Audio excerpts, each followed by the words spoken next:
And when enough people are responding to Maitreya, we will have what is called the Day of Declaration. Maitreya will begin very soon his outer mission. He's been working behind the scenes since 1977, transforming the world in the most extraordinary way. But the outer mission will not take place until very soon. And then it's up to humanity. We have a huge choice. We can go on, we have free will, and that free will is sacrosanct.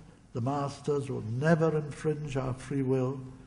And we can go on in the old, greedy, selfish, competitive, individualistic ways of the present and of the past, and destroy ourselves, and destroy the world, and end up millions of miles away in some dark planet. Or accept the principle of sharing, of justice, of right relationship. That shouldn't be difficult. That should be natural. Why should we make it a difficulty to share the resources of the world? It is so simple and easy. Maitreya will speak like that. The difference between my saying it and Maitreya saying it is that when he says about sharing and justice, he will not say it as Maitreya. He will not acknowledge who he is as Maitreya. He will appear simply as an ordinary man, one of us. And he will come on television and television and television around the world until the world knows what it has to do. What are the necessities? Sharing and justice and right relationship. The giving up of complacency and competition and greed. People are waking up to the greed of the men of money now, and they're thinking even of revolution. They're not acting it out, but they're thinking of revolution. There are many people in the world now who would like to revolt, who would like to get their hands on some weapon and revolt against the money men, the men who have caused the defaults and the poverty in which they live. When enough people are responding to Maitreya's message, albeit not disclosed as Maitreya, some will know him, you will recognize him instantly, I would say. I cannot imagine, having heard me speak, that you will not instantly recognize Maitreya. But it is not important. What is important is that you want for the world what he is talking for the world, what he is saying for the world, calling for. That's what he means by your call.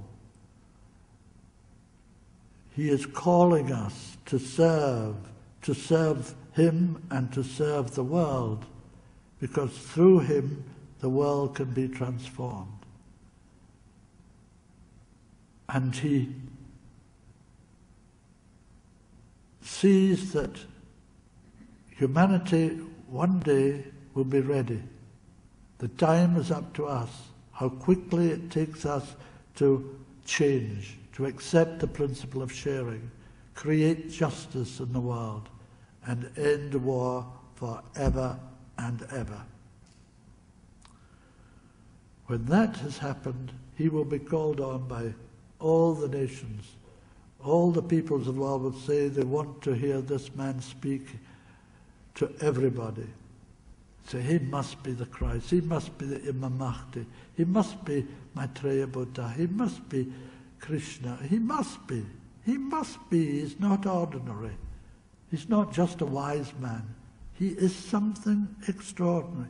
And when he speaks, however simply, he speaks from heart to heart, from his heart to your heart. And you will hear him in your own heart, and with it, his energy. The energy of love which he embodies flows with every word he speaks into your heart. And you know that this is true. Against all gainsaying, you know these words are true. You don't know why you know it, but you know, your intuition tells you this is the truth. What this man is saying is the truth. And I have to follow him, I have to go his way. Well, he doesn't want followers in the everyday sense. He doesn't want followers. He said, if you follow me, you will lose me. But he wants followers in the sense of those who have similar ideas, who want for the world what he wants for the world, which is sharing and justice and manifested love. And when he speaks, that love penetrates our hearts, and we see things completely differently. We know these things are true.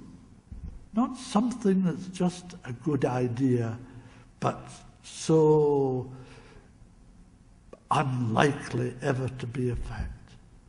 There are lots and lots of people who would respond to that, but they think this is a utopian vision.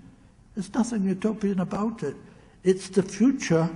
If we have a future, that is our future. If that isn't our future, we will have no future.